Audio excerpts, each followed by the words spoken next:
लीजिए सुनिए जयशंकर प्रसाद की लिखी कहानी चित्र वाले पत्थर। वाचन समीर गोस्वामी का है। मैं संग महल का कर्मचारी था। उन दिनों मुझे विंध्य शैलमाला के एक उजाड़ स्थान में सरकारी काम से जाना पड़ा। भयानक वनखंड के बीच पहाड़ी से हटकर एक छोटी सी डाक बगलिया थी। मैं उसी में ठहरा था। वहीं की एक पहाड़ी में एक प्रकार का रंगीन पत्थर निकलता था। मैं उनकी जांच करने और तब तक पत्थर की कटाई बंद करने के लिए वहां गया था। उस झाड़खंड में छोटी सी संदूक की तरह मनुष्य जीवन की रक्षा के लिए बनी हुई बंगलिया मुझे विलक्षण मालूम हुई, क्योंकि वहां पर प्रकृति की निर्जन शून्यता, पथरीली चट्टानों से टकराती हुई हवा के झोंके के दीर्घ निश्वास उस रात्रि में मुझे सोने न देते थे। मैं छोटी सी खिड़की से सिर निकालकर जब कभी उस सृष्टि के खंडहर को देखने लगता तो भय और उद्वेग मेरे मन पर इतना बोझ डालते कि मैं कहानियों में पढ़ी हुई अतिरंजित घटनाओं की संभावना से ठीक संकुचित होकर भीतर अपने तकिए पर पड़ा रहता था। अंतरिक्ष के गह्वर में न जाने कितनी ही आश्चर्यजनक लीलाएं करके मानवीय आत्माओं ने अपना निवास बना लिया है। मैं कभी कभी आवेश में सोचता कि भत्ते के लोभ से मैं ही क्यों यहां चला आया। क्या वैसी ही कोई अद्भुत घटना होने वाली है? मैं जब अपने साथी नौकर की ओर देखता तो मुझे साहस हो जाता और क्षण भर के लिए स्वस्थ होकर नींद को बुलाने लगता, किंतु कहां, वो तो सपना हो रही थी। रात कट गई थी। मुझे झपकी आने लगी। किसी ने बाहर से खटखटाया और मैं घबरा उठा। खिड़की खुली हुई थी। पूरब की पहाड़ी के ऊपर आकाश में लाली फैल रही थी। मैं निडर होकर बोला, कौन है? इधर खिड़की के पास आओ। जो व्यक्ति मेरे पास आया उसे देखकर मैं दंग रह गया। कभी वो सुंदर रहा होगा, किंतु आज तो उसके अंग अंग से मुंह की एक एक रेखा से उदासीनता और कुरूप तक टपक रही थी। आंखें गड्ढे में जलते हुए अंगारे की तरह धक धक कर रही थी। उसने कहा, मुझे कुछ खिलाओ। मैंने मन ही मन सोचा कि यह आपत्ति कहां से आई, वो भी रात बीत जाने पर। मैंने कहा, भले आदमी, तुमको इतने सवेरे भूख लग गई? उसकी दाढ़ी और मूछों के भीतर छिपी हुई दांतों की पंक्ति रगड़ उठी। वो हंसी थी या थी किसी कोने की मर्मांतक पीड़ा की अभिव्यक्ति, कह नहीं सकता। वो कहने लगा, व्यवहार कुशल मनुष्य संसार के भाग्य से उसकी रक्षा के लिए बहुत थोड़े से उत्पन्न होते हैं। वे भूखे पर संदेह करते हैं। 1 पैसा देने के साथ नौकर से कह देते हैं, देखो इसे चना दिला देना। वो समझते हैं 1 पैसे की मलाई से पेट न भरेगा। तुम ऐसे ही व्यवहार कुशल मनुष्य हो, जानते हो कि भूखे को कब भूख लगनी चाहिए। जब तुम्हारी मनुष्यता स्वांग बनाती है तो अपने पशु पर देवता की खाल चढ़ा देती है और स्वयं दूर खड़ी हो जाती है। मैंने सोचा ये दार्शनिक भिखमंगा है और कहा, अच्छा बाहर बैठो। बहुत शीघ्रता करने पर भी नौकर के उठने और उसके लिए भोजन बनाने में घंटों लग गए। जब मैं नहा धोकर पूजा पाठ से निवृत्त होकर लौटा तो वो मनुष्य एकाग्र मन से अपने खाने पर जुटा हुआ था। अब मैं उसकी प्रतीक्षा करने लगा। वो भोजन समाप्त करके जब मेरे पास आया तो मैंने पूछा, तुम यहां क्या कर रहे थे? उसने स्थिर दृष्टि से एक बार मेरी ओर देखकर कहा, बस इतना ही पूछिएगा या और भी कुछ? मुझे हंसी आ गई। मैंने कहा, मुझे अभी 2 घंटे का अवसर है, तुम जो कुछ कहना चाहो कहो। वो कहने लगा, मेरे जीवन में उस दिन अनुभूतिमयी सरसता का संचार हुआ। मेरी छाती में कुसुमाकर की वनस्थली अंकुरित पल्लवित कुसुमित होकर सौरभ का प्रसार करने लगी। ब्याह के निमंत्रण में मैंने देखा उसे, जिसे देखने के लिए ही मेरा जन्म हुआ था। वो थी मंगला की यौवनमयी उषा। सारा संसार उन कपोलों की अरुणिमा की गुलाबी छटा के नीचे मधुर विश्राम करने लगा। वो मादकता विलक्षण थी। मंगला के अंग कुसुम से मकरंद छलका पड़ता था। मेरी धवल आंखें उसे देखकर ही गुलाबी होने लगीं। ब्याह की भीड़ भाड़ में इस ओर ध्यान देने की किसको आवश्यकता थी, किंतु हम दोनों को भी दूसरी ओर देखने का अवकाश नहीं था। सामना हुआ और एक घूंट। आंखें चढ़ जाती थी, अधर मुस्कुराकर खिल जाते और हृदय पिंड पारद के समान वसंतकालीन चल दल किसलय की तरह कांप उठता। देखते ही देखते उत्सव समाप्त हो गया। सब लोग अपने अपने घर चलने की तैयारी करने लगे, परंतु मेरा पैर तो उठता ही न था। मैं अपनी गठरी जितनी ही बांधता वो खुल जाती। मालूम होता था कि कुछ छूट गया है। मंगला ने कहा, मुरली तुम भी जाते हो? जाऊंगा ही, तो भी तुम जैसा कहो। अच्छा, तो फिर कितने दिन में आओगे? ये तो भाग्य जाने। अच्छी बात है, वो जाड़े की रात के समान ठंडे स्वर में बोली। मेरे मन को ठेस लगी। मैंने भी सोचा कि फिर यहां क्यों ठहरो। चल देने का निश्चय किया। फिर भी रात तो बितानी ही पड़ी। जाते हुए अतिथि को थोड़ा और ठहरने के लिए कहने से कोई भी चतुर गृहस्थ नहीं चूकता। मंगला की मां ने कहा और मैं रात भर ठहर गया, पर जाग कर रात बीती। मंगला ने चलने के समय कहा, अच्छा तो। इसके बाद नमस्कार के लिए दोनों हाथ जुड़ गए। चिढ़कर मन ही मन मैंने कहा, यही अच्छा है तो बुरा ही क्या है। मैं चल पड़ा। कहां? घर नहीं, कहीं और। मेरी कोई खोज लेने वाला न था। मैं चला जा रहा था। कहां जाने के लिए ये न बताऊंगा। वहां पहुंचने पर संध्या हो गई। चारों ओर वनस्थली सायं सायं करने लगी। थका भी था। रात को पाला पड़ने की संभावना थी। किस छाया में बैठता। सोच विचार कर मैं सूखी झलासियों से झोपड़ी बनाने लगा। लतरों को काटकर उस पर छाजन हुई। रात का बहुत सा अंश बीत चुका था। परिश्रम की तुलना में विश्राम कहाँ मिला। प्रभात होने पर आगे बढ़ने की इच्छा न हुई। झोपड़ी की अधूरी रचना ने मुझे रोक लिया। जंगल तो था ही, लकड़ियों की कमी न थी। पास ही नाले की मिट्टी भी चिकनी थी। आगे बढ़कर नदी तट से मुझे नाला ही अच्छा लगा। दूसरे दिन से झोपड़ी उजाड़कर अच्छी सी कोठरी बनाने की धुन लगी। अहेर से पेट भरता और घर बनाता। कुछ ही दिनों में वो बन गया। जब घर बन चुका तो मेरा मन उचटने लगा। घर की ममता और उसके प्रति छिपा हुआ विश्वास दोनों का युद्ध मन में हुआ। मैं जाने की बात सोचता, फिर ममता कहती कि विश्राम करो। अपना परिश्रम था, छोड़ न सका। इसका और भी कारण था। समीप ही सफेद चट्टानों पर जलधारा के लहरीले प्रवाह में कितना संगीत था। चांदनी में वो कितना सुंदर हो जाता है, जैसे इस पृथ्वी का छायापथ। मेरी उस झोपड़ी से उसका सब रूप दिखाई पड़ता था ना। मैं उसे देखकर संतोष का जीवन बिताने लगा। वो मेरे जीवन के सब रहस्यों की प्रतिमा थी। कभी उसे मैं आंसू की धारा समझता, जिसे निराश प्रेमी अपने आराध्य की कठोर छाती पर व्यर्थ ढुलकाता हो। कभी उसे अपनी जीवन की तरह निर्मम संसार की कठोरता पर छटपटाते हुए देखता।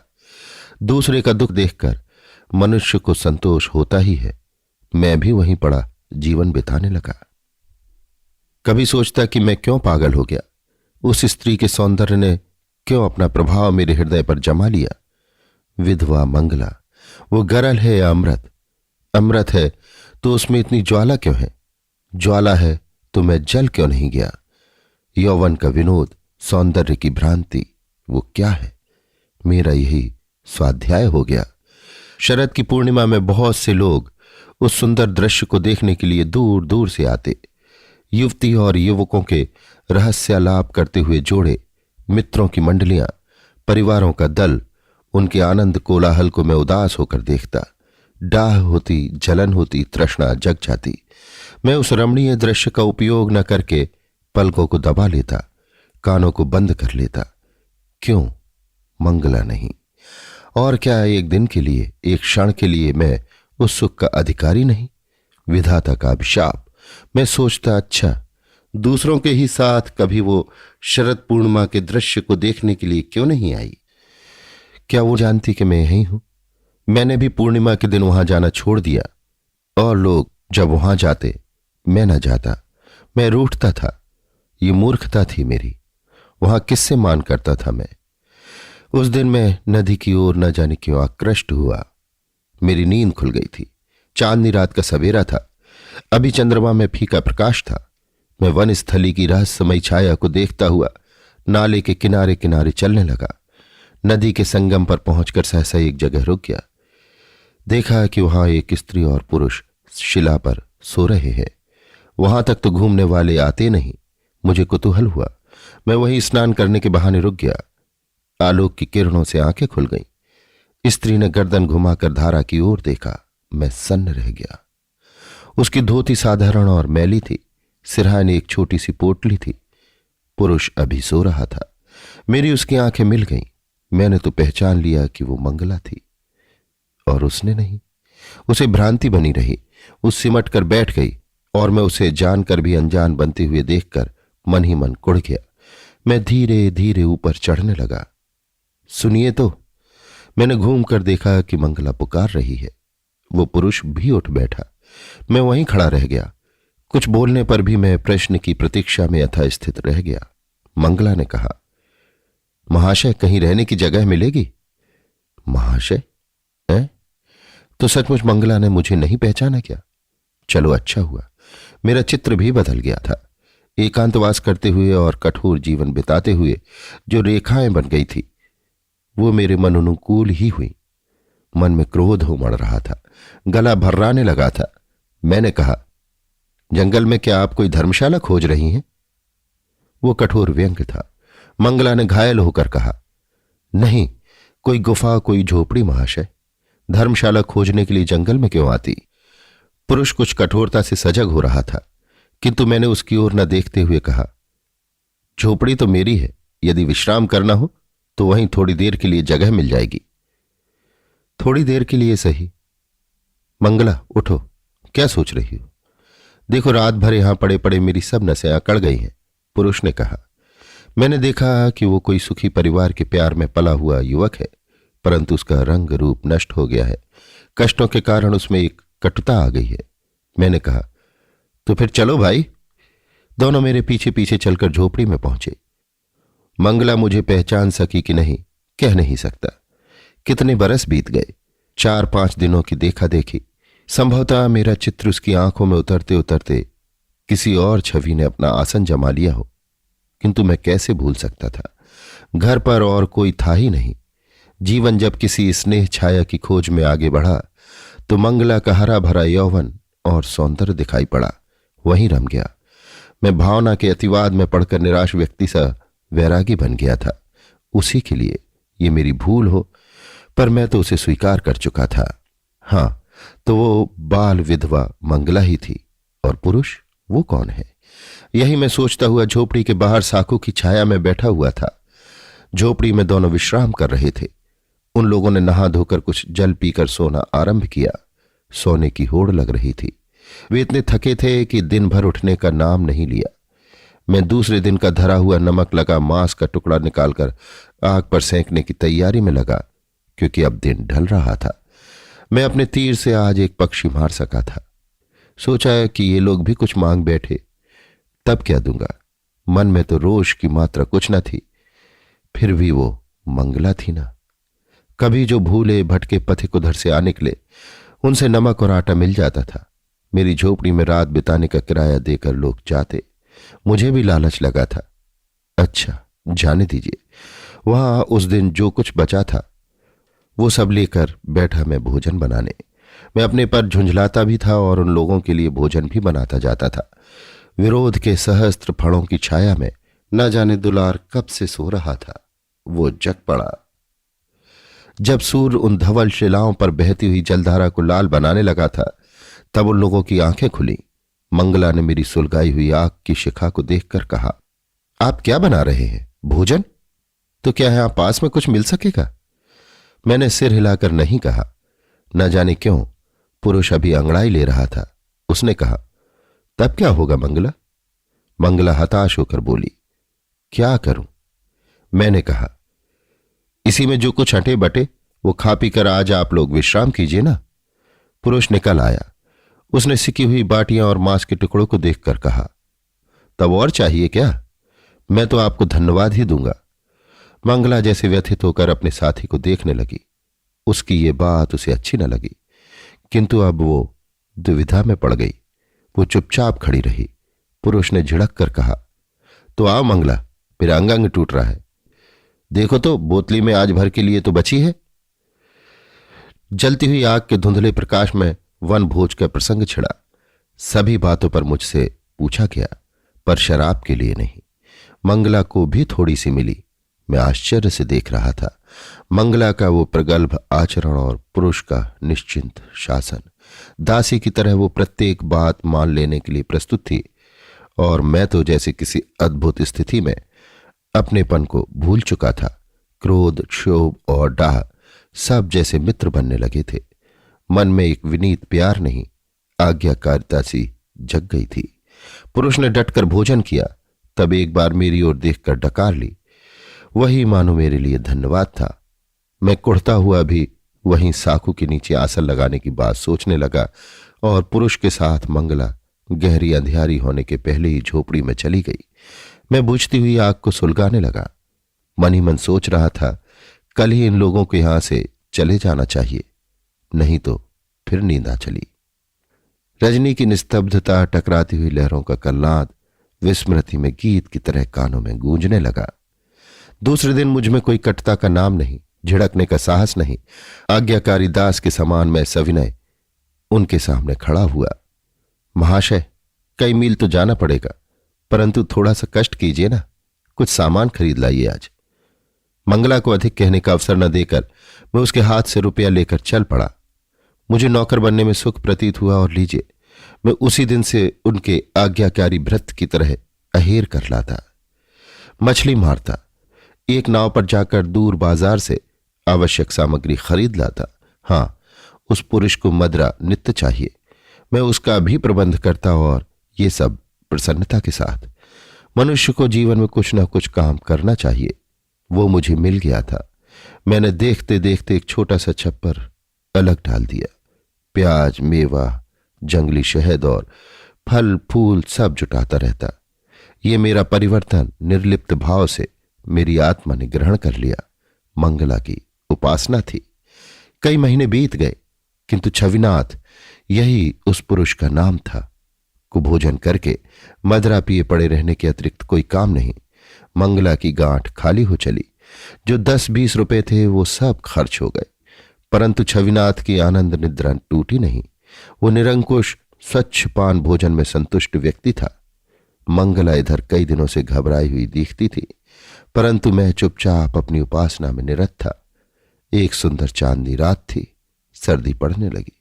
वनस्थली सन्न सन्न कर रही थी। मैं अपने छप्पर के नीचे दूर से आने वाली नदी का कलनाद सुन रहा था। मंगला सामने आकर खड़ी हो गई। मैं चौंक उठा। उसने कहा, मुरली। मैं चुप रहा। बोलते क्यों नहीं? मैं फिर भी चुप रहा। ओह, तुम समझते हो कि मैं तुम्हें नहीं पहचानती? ये तुम्हारे बाएं गाल पर जो दाढ़ी के पास चोट है, वो तुमको पहचानने से मुझे वंचित कर ले, ऐसा नहीं हो सकता। तुम मुरली हो ना? बोलो। हां, मुझसे कहते ही बना। अच्छा तो सुनो, मैं इस पशु से ऊब गई हूं, और अब मेरे पास कुछ नहीं बचा। जो कुछ लेकर मैं घर से चली थी वो सब खर्च हो गया। तब मैंने विरक्त होकर कहा, यही कि मुझे यहां से ले चलो। वो जितनी शराब थी सब पीकर आज बेसुध सा है। मैं तुमको इतने दिनों तक भी पहचान कर क्यों नहीं बोली, जानते हो? नहीं, तुम्हारी परीक्षा ले रही थी। मुझे विश्वास हो गया कि तुम मेरे सच्चे चाहने वाले हो। इसकी भी परीक्षा कर ली तुमने? मैंने व्यंग से कहा। उसे भूल जाओ, वो सब बड़ी दुखद कथा है। मैं किस तरह घर वालों की सहायता से इसके साथ भागने के लिए बाध्य हुई, उसे सुनकर क्या करोगे? चलो, मैं अभी चलना चाहती हूं। स्त्री जीवन की भूख कब जग जाती है इसको कोई नहीं जानता। जान लेने पर तो उसको बहाली देना असंभव है। उसी क्षण को पकड़ना पुरुषार्थ है। भयानक स्त्री। मेरा सिर चकराने लगा। मैंने कहा, आज तो मेरे पैरों में पीड़ा है, मैं उठ नहीं सकता। उसने मेरा पैर पकड़कर कहा, कहां दुखता है? लाओ मैं दाब दूं। मेरे शरीर में बिजली सी दौड़ गई। पैर खींचकर कहा, नहीं नहीं, तुम जाओ, सो रहो, कल देखा जाएगा। तुम डरते हो ना? यह कहकर उसने कमर से छुरा निकाल लिया। मैंने कहा, यह क्या? अभी झगड़ा छुड़ाए देती हूं। यह कहकर झोपड़ी की ओर चली। मैंने लपक कर उसका हाथ पकड़ लिया और कहा, आज ठहरो, मुझे सोच लेने दो। सोच लो, कहकर छुरा कमर में रखा। वो झोपड़ी में चली गई। मैं हवाई हिंडोले पर चक्कर खाने लगा। स्त्री, ये स्त्री है? यही मंगला है मेरे प्यार की अमूल्य निधि? मैं कैसा मूर्ख था। मेरी आंखों में नींद नहीं।